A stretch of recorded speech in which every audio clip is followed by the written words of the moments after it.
How to block people on TikTok. That's what I will show you in this video. But before we begin, make sure to subscribe to the channel and ring the bell to get notified whenever a new video is uploaded. With that said, let's get started. So go ahead and open up TikTok.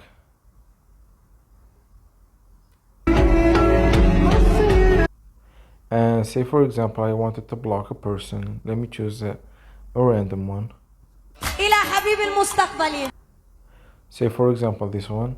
What you need to do is you need to go to the person's profile and then click on the three dots at the top right of the screen, and from the pop-up menu list at the bottom left of the screen you can see the block icon, so click on it.